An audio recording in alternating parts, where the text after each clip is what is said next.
Greetings from LA, my dear friends. This is Daisuke, and I very much hope that this video finds you well and in very good spirits wherever you are in the world.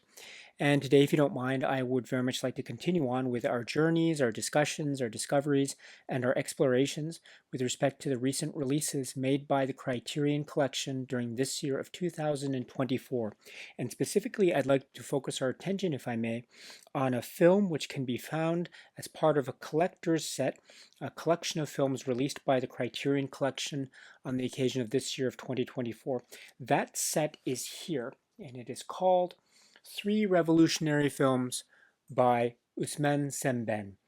And so today, if you don't mind, I would very much like to focus on one film that is included in this set, and it is a work which is described as being from the year 1975, and the name of the filmmaker is Ousmane Sembène, and the name of the work is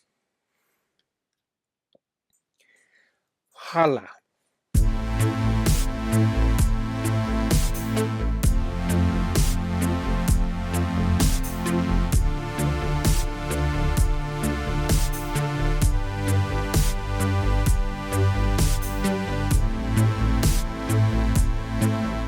This is the work which is described as being from the year 1975, and the name of the filmmaker is Ousmane Sembène. And the name of the film is, and please pardon me for my poor pronunciation, I hope you can forgive me, but this is the work which is XALA, and this is written and directed by Ousmane Sembène, and based upon the novel XALA by Ousmane Sembène. We are reminded, of course, that Ousmane Sembène had many talents, many ways and modes of expression, filmmaking, and also writing. And so this work, this film XALA, is based upon one of his novels. And this stars among its really great cast, Tierno Le and Seune Samb and Yunus Say and others. And it focuses in on many characters, but one of our main characters is the character of El Hadji in this really fascinating film. From the great filmmaker Ousmane Sembène, which is XALA. And once again, please, I'm very sorry for my poor pronunciation, but I will do my very best in discussing this incredible work.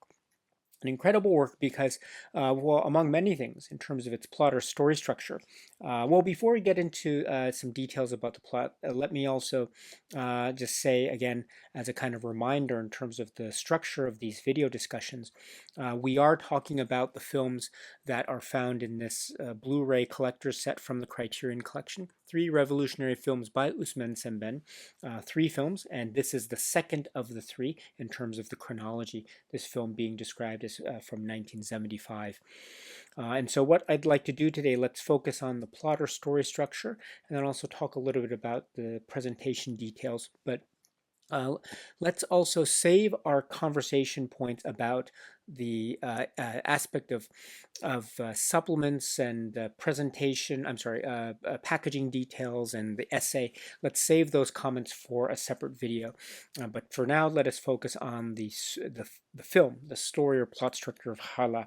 And as I mentioned, the main character, or one of our main characters, is El Hadji. And El Hadji is a very prominent businessman who has amassed a great deal of financial success and material rewards in his life. He has a family and he has two wives, and he is also set to marry his third wife. And it is during these proceedings, or it is in the context of these proceedings, that we also get a sense of who El Hadji is in terms of his business dealings, his also hopes and aspirations, and also his place, his very kind of socially prominent place in the sort of immediate society in terms of his, as I say, business, financial success.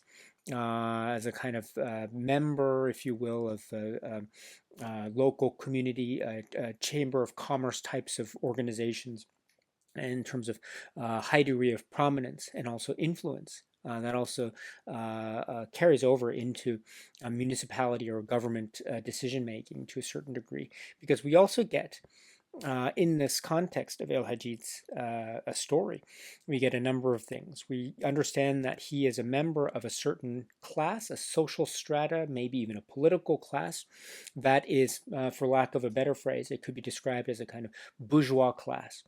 And as a result, or perhaps as a kind of contrast to his bourgeois class status, we also have the people in the population.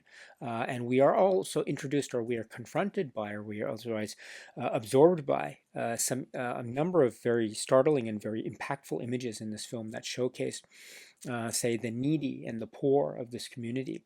And sometimes the members of the community who need the most, say, social support and the like, but through certain, say, machinations or underhanded dealings, or maybe kind of overemphasis on material possessions, etc. We also understand that El Haji may not necessarily be the most, say, astute or the most socially conscious when it comes to the needs of the community, but rather he is focusing in primarily on, well, primarily almost exclusively on himself. And that also precludes some of the wishes and aspirations of his family. As I mentioned, he is someone who is already married, and he has a family with one wife, and he also has another wife, and so he is set to marry his third wife in terms of what is acceptable in terms of marriage laws here, and the here we also see some resistance, or some maybe not only mere hesitation, but also some resistance in terms of the sort of hierarchy, the social hierarchy that is part of this sort of marital status-based dynamic, in which El Hajid is a kind of central figure, but there might be some resistance, or maybe even a sense of resentment from one family group vis-a-vis another, and here we have a relationship dynamics, for instance, with El Haji and other members of his family, and that leads to generational shifts or generational gaps between, say, one parent line and then, say, the children line, and here we have interesting social and cultural dynamics set up. I mean, there's one of the one of the more compelling, or among the compelling points of this film, is where we have these familial dynamics, a kind of conflict between generations. One generation, expressed by El Hajid's position, seems to be espousing a lot of sort of Western influences, European influences outside of Africa, outside of Senegal, whereas the younger generation is expressed and some of these conversations seem to be wanting to devote to the home and sort of the integrity of the local culture, instead of adopting certain, say, influences or images, representations of materialism or capitalism from Europe. So this type of generational shift gives way to a kind of modern day setting discussion about colonialism, post-colonialism, and the influence on social strata, and also on, say, political influence, because we also understand that El Haji, the main character, also has a certain degree of political influence, and he has connections with high political office. And we also understand, too, that maybe there is the line or impression or implication of some kind of possibility of, say, political bribes or corruption or something of the sort. So there is something afoot. There is something not quite right with a number of the dealings that we are confronted with as we get to know more about this character. But that's not all in terms of our interactions with this character and the core units here, because we also understand that in connection with, or perhaps as a consequence of, or otherwise emerging around the same time as this immediate plan for him to marry again, we understand that, well, part of El Hajid's own, say, sense of self-importance comes from his own self-perceived sexual prowess.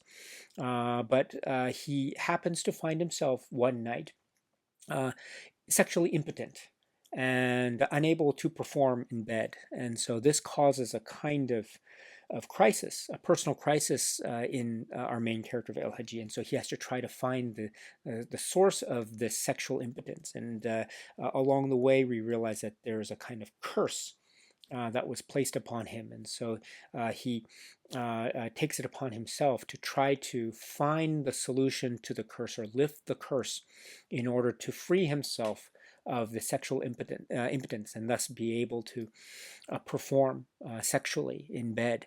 And so this is part of the sort of one track, if you will, of kind of immediate plot trajectory, a kind of journey that Hadji is embarking upon. But again, along the way, we understand that this journey reveals a lot about his, say, very questionable tactics, his, say, questionable positioning in the society, and also his dealings both at a quasi-political level and also on a financial business level. And slowly, as the film progresses, we also are lay witness to the gradual erosion of El Hadji's position.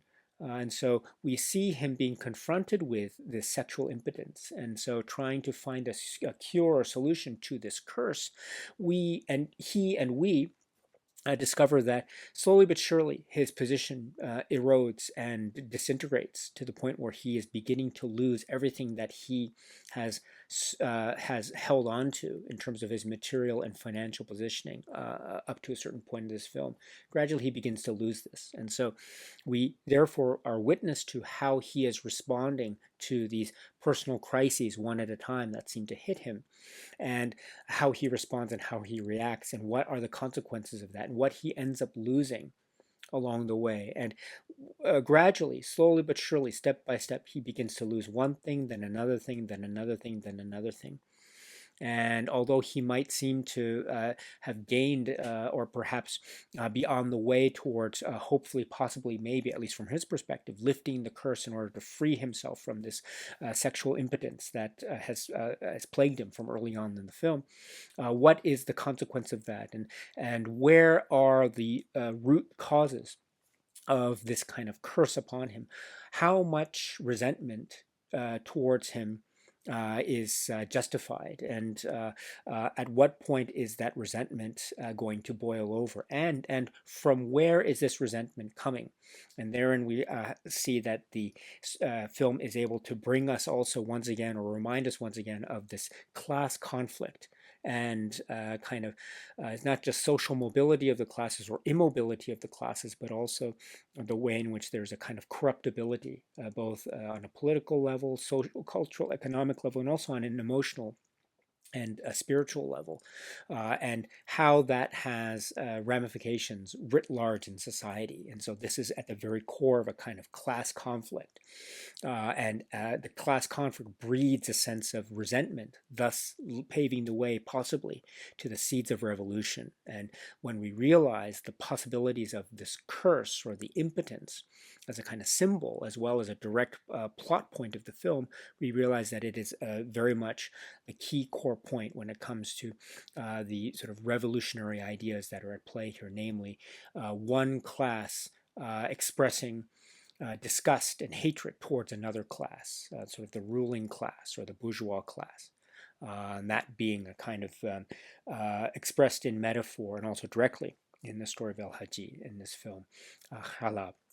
And so we have already a rich tapestry at play here. And I also want to suggest and emphasize that this film is also very witty and very funny. I mean, El Hadji is a kind of hero or anti-hero in a manner of speaking. We see him maybe clumsily, but also quite sometimes buffoonish, but also somewhat of a perhaps an anti-hero rogue quality. And to some degree, he has a kind of lovable roguish quality about him. So he's not, I wouldn't classify him as a complete and thorough 100% villain per se. He does bad things, and we do see the consequences of such bad things, but we are also able to, say, maybe sympathize or empathize to a certain degree. We're also able to laugh along with him, or perhaps even at him, based on certain situations and scenarios set up in the film. And so there are moments of, say, lightness or levity that I think are applied on purpose, because it's providing a kind of multi-dimension to his character portrayal, which I think is really key and vital, because what that does is it allows us into his story, and we are able as viewers, I think, to be able to take on his story and take on his character and maybe go along with him to certain degrees, but also go against him on certain degrees. And it's that contrast that creates, I think, an interesting dynamic as viewers watching this film. And so we can kind of sympathize with his position, but we can also sympathize with the positions against him.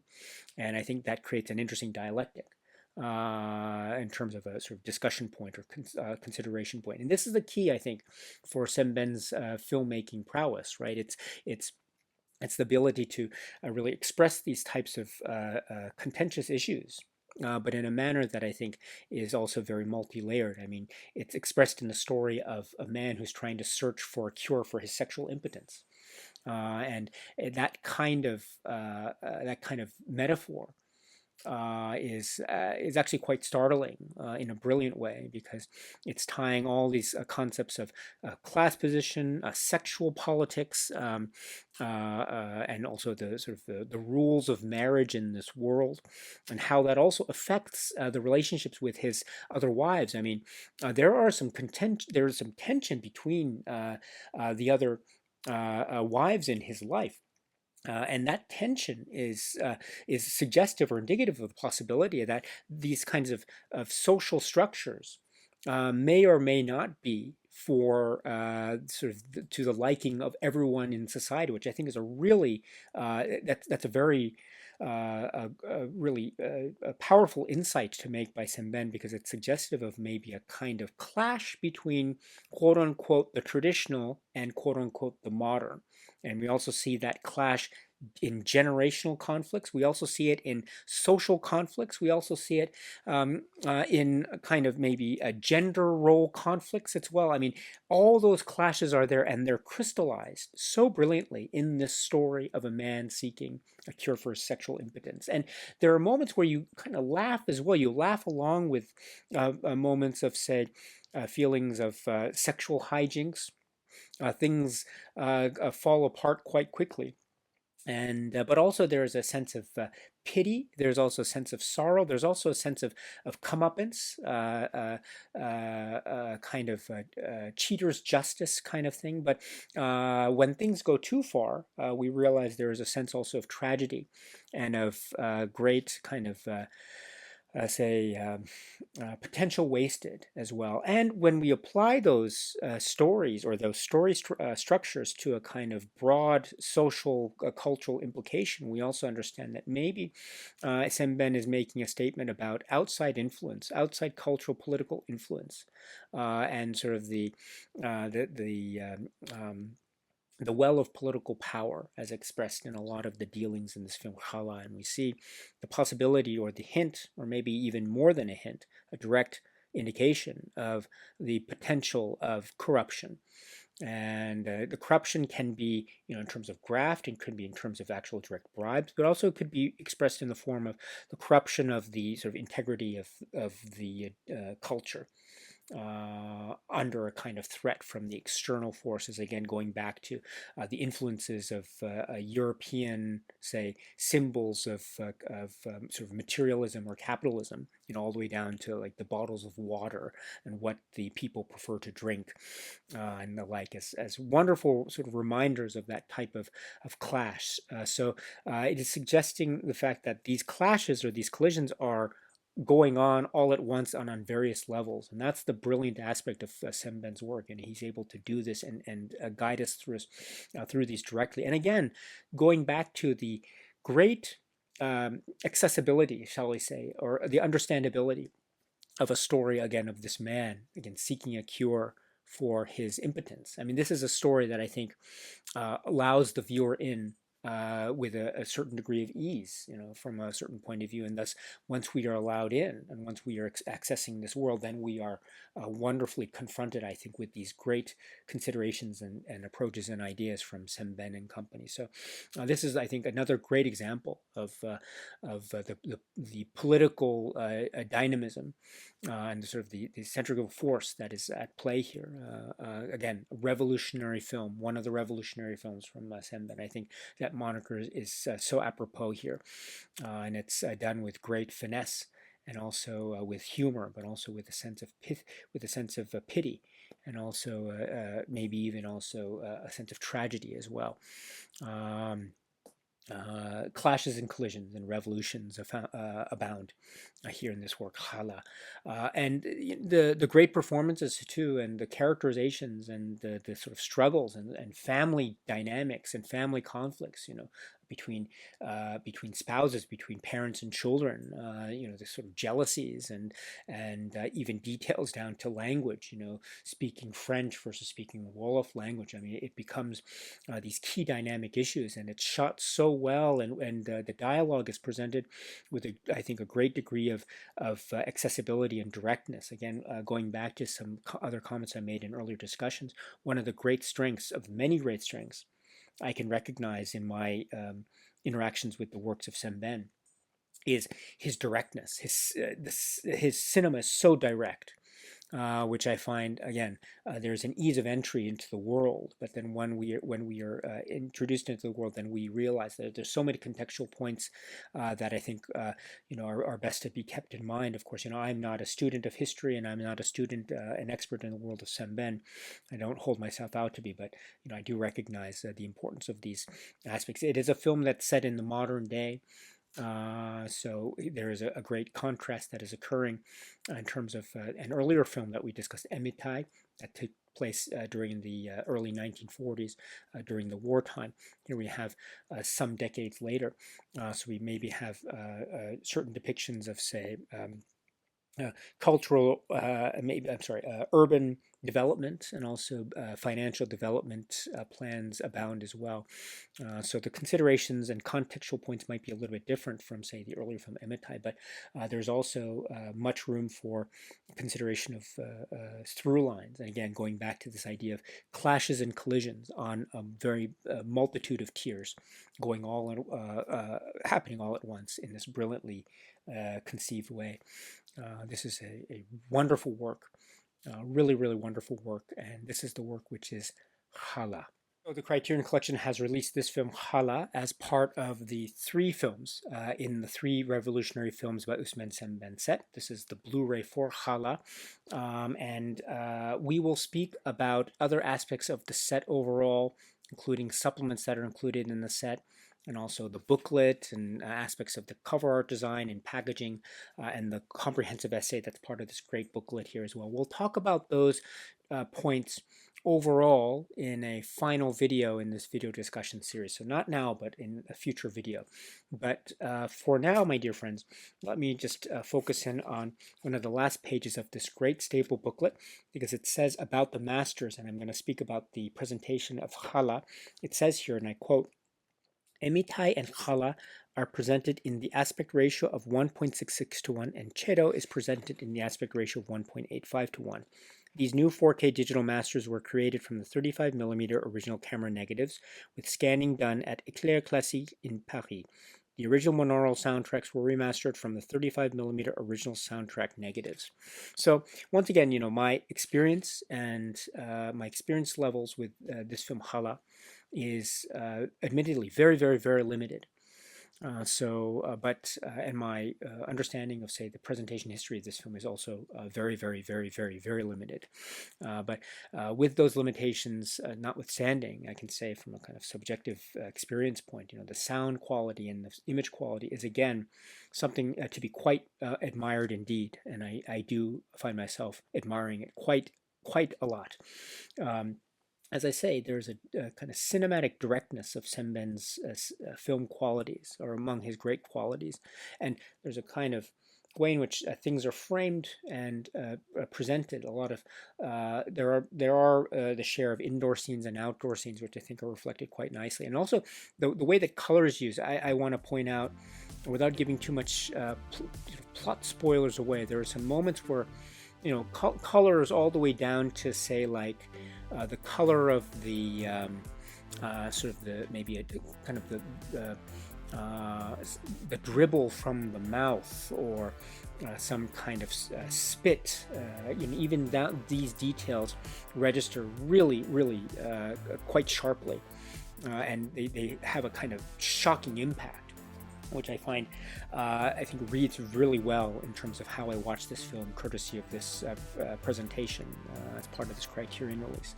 And so I am very, very taken and very impressed with this immensely. So XALA, in terms of how it's presented here, as the second of the three films, again in the set, three revolutionary films by Ousmane Sembène. I should note that XALA, much like there are no individual spine numbers, so we get the comprehensive spine number for the set 1217, but we don't get individual spine numbers for each of the films. So XALA, my understanding is, doesn't have its own individual spine number, but that's okay. That's okay.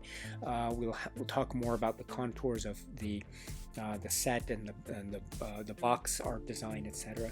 Let me say in conclusion one other thing, which is the booklet has the comprehensive essay on all the films, and also Ousmane Sembène in general, but there are some specific moments in the essay by Yasmina Price that focus exclusively on the discussion of XALA. But let me point out that there are some pages, XALA specific pages, on pages 4 and 5.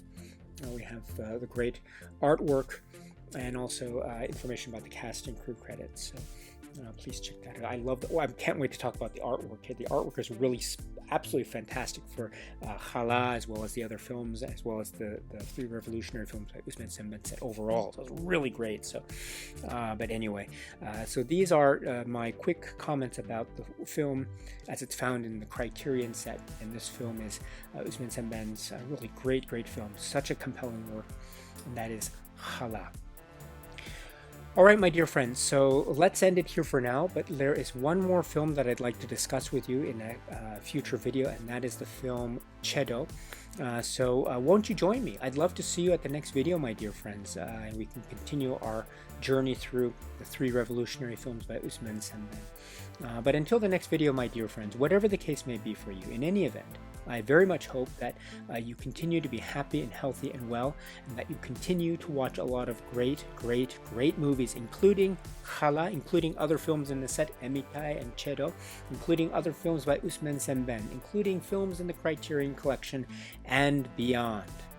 And so until the next video, my dear friends, stay strong, stay safe, and cheers.